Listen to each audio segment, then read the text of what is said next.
So the goal for today, we're going to do, lesson 21-1, not 20.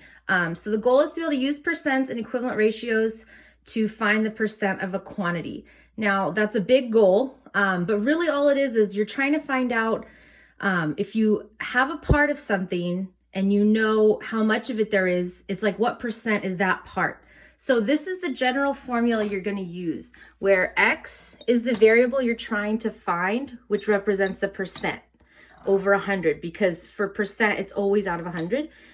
And this is our proportion we're setting up. And then the other side is going to be the part that you know, and then the whole that you know, so the total amount. And for this lesson specifically, there's going to be word problems and just numbers. So I started with just a number problem. So one question, it's example A in your textbook, is 25 is what percent of 80? Now, if we break that problem down, we know the total is 80. It's out of 80, whatever, 80 things, 80 Skittles if you want. And the part is 25. So pretend maybe you had 80 Skittles and you ate 25 of them. And then they're asking you what percent did you eat? Or what percent is 25 out of 80? So using our formula, we'd set it up this way because we're trying to find the percent. So that's going to be our variable over 100. And if you're asking, Miss Burlingame, how do I know it's always out of 100? It's always out of 100 for percents. And then you put the part, which is 25, over 80, which is our total. Now, here's where the steps might get tricky. There's 3 basic steps to finding the, to solve the variable. Okay, the second step is to cross multiply. Now, if you forgot what that means, it's okay. We did it, I think, when we were simplifying fractions. So you multiply the numerator of one side of the fraction with the denominator of the other, and the same with the other side.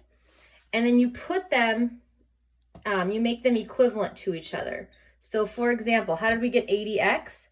The denominator of this fraction with the numerator of this fraction, 80x, and then we multiplied 25, the numerator on this side of the equal sign, with the denominator of this side, which is 100.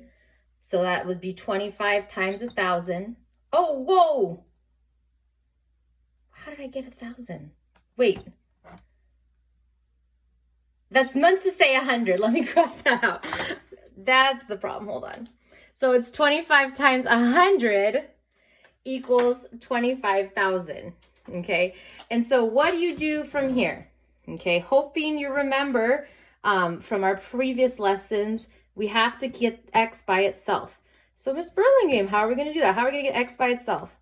Well, if you remember, the opposite of multiplication is division. So we divide to isolate or solve for X. So because 80 is next to X, we have to get rid of 80. Now to do that, we have to divide 80 from this side of the equal sign and this side.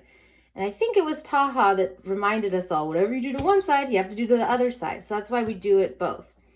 Now, how does X get by itself if we're doing 80 divided by 80? Because remember, any number divided by itself equals 1.